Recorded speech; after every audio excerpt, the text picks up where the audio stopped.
Bismillahirrahmanirrahim. Alhamdulillahirabbil alamin. Wassalatu wassalamu ala sayyidina Muhammad asyrafil anbiya'i wal mursalin wa ala alihi washabihi ajma'in. Rabbi shrah li sadri wa yassir li amri wahlul 'uqdatam min lisani yafqahu qawli.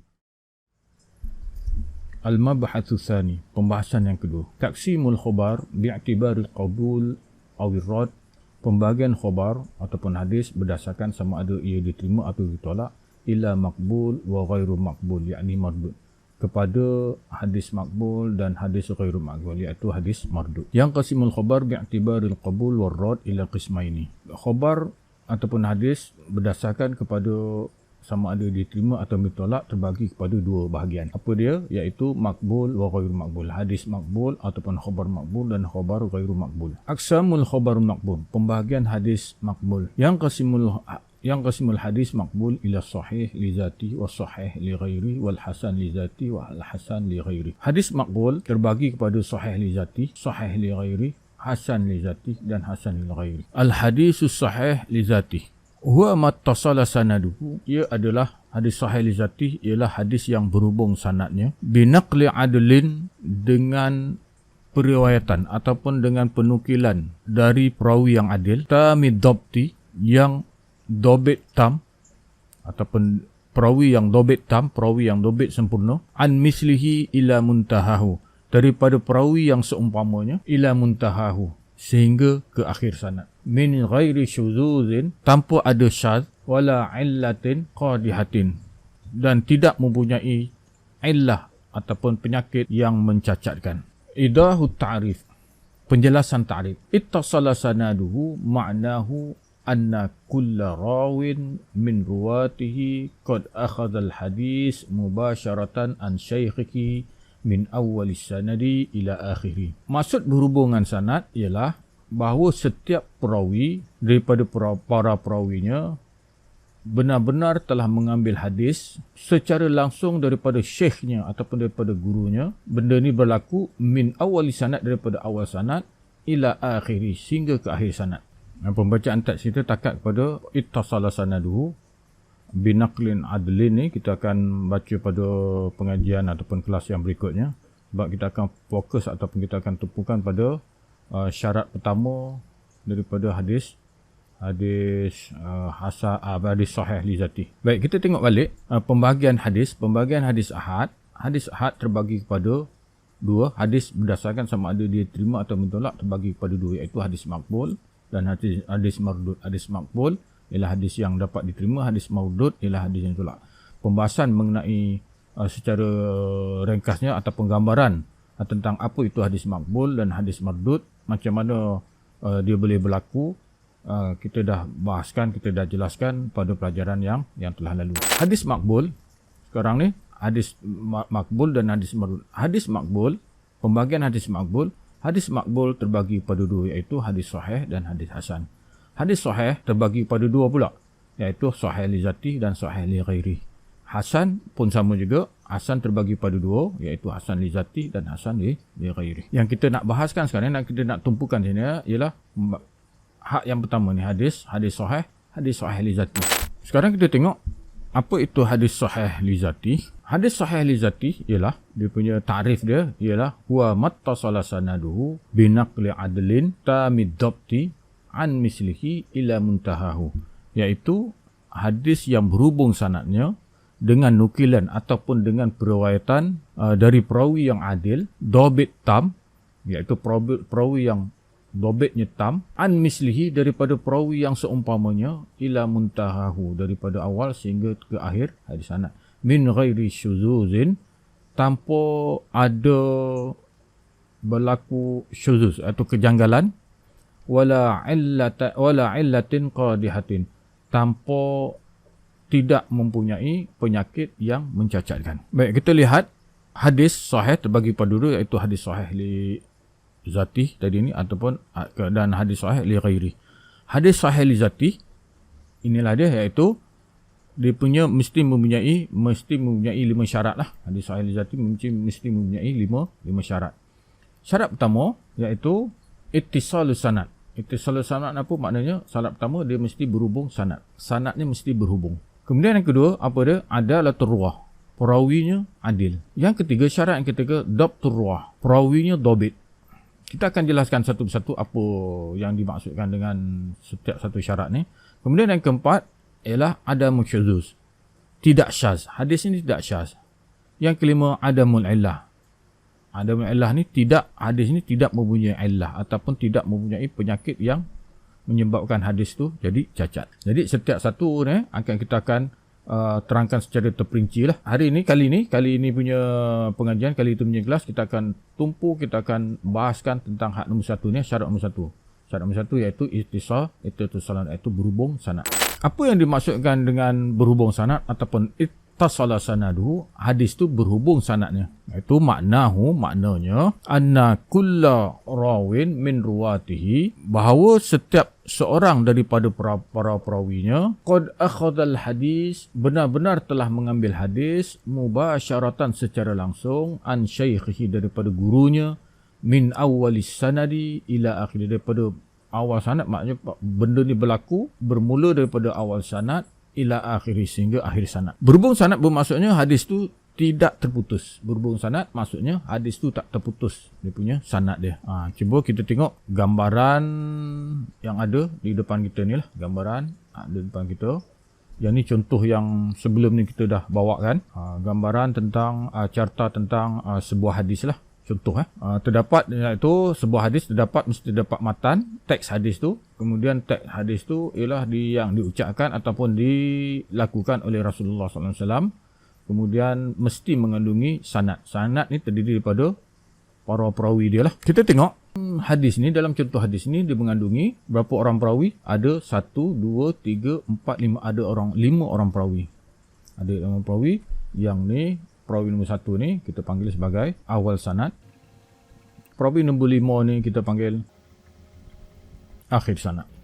Perawi nombor 1 benar-benar memang betul-betul diambil daripada rawi nombor 2, iaitu guru dia. Dan rawi nombor 2, perawi nombor 2 ni memang betul-betul dia mengambil hadis ni daripada rawi nombor 3. Rawi nombor 3 memang betul-betul mengambil hadis ni daripada rawi nombor 4. Rawi nombor 4 kalau kita ikut dia punya tahap tabakat atau generasi ni merupakan tabi'in. Rawi nombor 4 atau tabi'in ini betul-betul mengambil daripada rawi nombor 5. Rawi nombor 5 sini adalah sahabat. Dan rawi nombor 5 ni iaitu sahabat, memang sudah tentulah dia mengambil daripada Rasulullah sallallahu alaihi wasallam. Jadi bila berlaku begini dari awal sanad sehingga akhir sanad, berlaku antara rawi yang di bawah mengambil daripada rawi di atas, mengambil rawi di atas, memang betul-betul mengambil. Memang mengambilnya secara langsung, bukan melalui perantaraan ataupun sebagainya. Bermula berlaku benda ni dari awal sanad hingga sanad, itu dia katakan sebagai sanadnya berhubung sanad. Maksudnya sanad tidak terputus. Kalau sanadnya tak berhubung, yang tadi ni kalau sanad berhubung, kalau sanad tak berhubung, maknanya sanadnya terputus. Kita tengok satu contoh. Perawi nombor 1 ni, perawi nombor 1 tak apalah, memang dia betul-betul ambil daripada perawi nombor 2. Perawi nombor 2 dia kata dia mengambil daripada nombor 4. Perawi nombor 4 memang betul-betul dia ambil daripada sahabat, dan sudah tentu sahabat perawi nombor 5 dia ambil daripada Rasulullah sallallahu alaihi wasallam lah. Jadi di sini kita tengok perawi nombor 2 sepatutnya antara nombor 2 dengan nombor 4 ni ada seorang perawi lain. Mesti ada seorang perawi lain. Tak mungkin nombor 2 ni boleh meriwayatkan hadis ni daripada nombor 4. Mungkin sebab faktor usia, waktu rawi ataupun rawi nombor 4 ni hidup, rawi nombor ni memang tak sempat jumpa dan tidak memungkinkan untuk meriwayatkan hadis. Tapi dalam periwayatan dia, rawi nombor 2 ni dia mendakwa bahawa dia menerima hadis ni daripada nombor 4. Sedangkan pada hakikatnya ada seorang rawi yang berada di antara dia dan rawi nombor 4. Iaitu rawi nombor 3. Rawi nombor 3 ni dia skip, dia tak sebut. Jadi di sini makna berlaku keguguran sanad, terputus sanad. Berlaku sanad terputus. Berlaku di mana? Di antara rawi nombor 2 dan rawi nombor 4. Iaitu rawi nombor 3 dia gugurkan. Bila berlaku macam ni, maka hadis ni kita dah tak nama dia sebagai sahih. Maknanya dia bukan hadis makbul lagi, hadis ghair makbul ataupun hadis mardud, hadis yang ditolak, bukan hadis sahih li zati. Sebab apa? Sebab syarat pertama, hadis sahih li zati mestilah berhubung sanad. Di sini tidak berhubung sanad. Berhubung sanad maknanya ada satu, sekurang-kurangnya ada satu rawi daripada sanadnya yang digugurkan. Kita tengok satu contoh hadis sahih li zati yang menepati syarat yang pertama. Apa dia? Iaitu menepati dia punya syarat dia apa dia? Syarat dia hadis tu mesti berhubung sanad. Iaitu sebuah hadis riwayat Bukhari, riwayat Imam Bukhari. Hadis dia kata apa dia? Samillaha wa kul mimma yalik. Hadis ni diucapkan Rasulullah sabdakan kepada dia punya anak tiri dia, nama dia Omar bin Abi Salamah. Omar bin Abi Salamah mendengar ataupun diperintahkan, diarahkan oleh Rasulullah SAW supaya samillah ketika makan, ketika dihidangkan makanan, Nabi perintahkan supaya dia membaca bismillah dan kamu makanlah apa yang berhampiran dengan kamu. Kita tengok sanad hadis ni. Sanad hadis ni kita tengok daripada awal sanad, iaitu hadis ni diriwayatkan oleh Bukhari. Yang ni awal sanad, awal, yang ni akhir lah. Kemudian Abdullah bin Yusuf memang betul-betul benar-benar ambil daripada Malik. Dan Malik ambil hadis ni daripada Wahab bin Kaisan. Kemudian Wahab bin Kaisan ambil hadis ni daripada Omar bin Abi Salamah. Kita cek satu-satu. Abdullah bin Yusuf ni memang benar-benar ambil daripada Malik. Kemudian Malik betul-betul ambil daripada, maknanya antara Abdullah dan Malik ni memang tidak ada perwalian. Memang betul-betul memang Abdullah memang anak menurut kepada Malik. Begitu juga Malik benar-benar mengambil daripada Wahab bin Kaisan, dan Wahab bin Kaisan ambil daripada Omar bin Abi Salamah. Dan Omar bin Abi Salamah mendengar daripada Rasulullah SAW. Kita tengok dia punya keadaan perawi ni. Yang pertama sekali iaitu Abdullah bin Yusuf. Abdullah bin Yusuf ni siqah. Siqah apa dia? Seorang yang dapat dipercayai. Malik juga siqah, Imam Malik lah, Malik bin Anas. Kemudian Wahab bin Kaisan, Abu Nuaim juga siqah, dia tabi'in. Tabi'in sini tabi'in. Imam Malik ni tabi'in besar lah. Kemudian Wahab bin Kaisan siqah juga, merupakan seorang tabi'in. Kemudian Omar bin Abi Salamah, seorang sahabat saghir lah, sahabi saghir. Seorang sahabat Rasulullah SAW. Sahabat Rasulullah SAW sudah pastilah sahabat semuanya adil. Jadi sudah pasti kita tak perlu nak siasat lah macam mana keadaan dia. Jadi di sini kalau kita tengok berlakunya ittisal sanad, apa dia? Berhubung sanad antara rawi satu di sini iaitu Abdullah dengan rawi dua iaitu Malik, dengan rawi tiga Wahab bin Kaisan, dan rawi tiga dengan rawi empat. Dan status kedudukan atau kewibawaan setiap perawi ni memang dapat diterima lah, semuanya dapat dipercayai, semuanya siqah. Jadi di sini dia termasuklah memenuhi syarat ataupun kehendak. Syarat yang pertama daripada hadis sahih li zati, apa dia? Ittisal sanad. Ittisal sanad maknanya berhubung sanad. Kita tengok contoh hadis yang tidak berhubung sanad. Sebuah hadis Rasulullah SAW, hadis tu berbunyi, in wallaitumuha Abu Bakrin faqawiyyun aminun. Maksud dia, jika kamu menjadikan Abu Bakar sebagai wali, kamu melantik Abu Bakar sebagai wali, iaitu sebagai pemimpin lah, faqawiyyun amin, maka dia merupakan seorang yang kuat dan seorang yang amanah. Ini hadis lah, hadis Rasulullah SAW.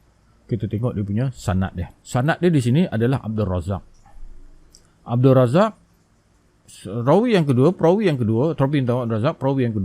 Abdul Razak dikatakan mengambil hadis ini daripada Thawri, Imam Thawri lah, Imam Sufyan Thawri. Kemudian Al-Thawri mengambil daripada Abi Ishaq. Abi Ishaq mengambil daripada Zaid bin Yushai'. Zaid bin Yushai' mengambil daripada Huzaifah. Huzaifah ni sahabat lah. Huzaifah mengambil daripada Rasulullah sallallahu alaihi wasallam. Hak ni apa yang didakwa lah. Hadis ni diriwayatkan oleh Al-Hakim di dalam Ma'rifati Ulumil Hadis. Okay, kita semak, kita cek, kita siasat, kita tengok tentang keadaan perawi dia. Apakah benar-benar Abdul Razak mengambil daripada As-Sawri? Begitu juga, apakah As-Sawri benar-benar mengambil daripada Abi Ishaq? Dan Abi Ishaq apakah benar-benar mengambil daripada Zaid bin Yushai? Zaid bin Yushai mengambil daripada Huzaifah, yang menyebabkan berlakunya ittisal sanad, yang menyebabkan berhubung sanad. Apakah benar-benar ia berlaku? Kita tengok carta berikutnya. Setelah para ulama melakukan penyelidikan, rupanya hadis ni dengan sanad yang di sini, sanad yang ni tidak seperti yang didakwa. Kita tengok daripada setelah para ulama hadis melakukan penyelidikan, rupanya Abdul Razak ni dia tidak benar-benar mengambil, dia bukan mengambil secara langsung daripada Thawri, dan As-Thawri juga tidak benar-benar mengambil daripada Ishaq. Bermaksud apa? Antara Abdul Razak dan As-Thawri ni, antara Abdul Razak bin As-Thawri terdapat seorang perawi yang digugurkan, yang Abdul Razak gugurkan.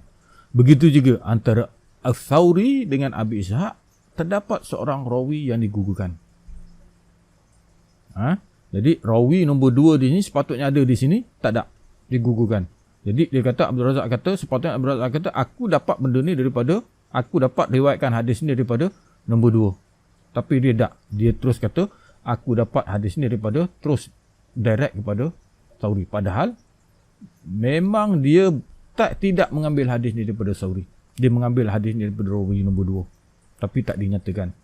As-Thawri juga sepatutnya dia mengatakan, aku mengambil hadis ni daripada nombor 4, rawi nombor 4. Dia tak kata macam tu. Dia kata, aku mengambil hadis ni daripada Ishaq. Padahal dia tidak mengambil daripada Ishaq.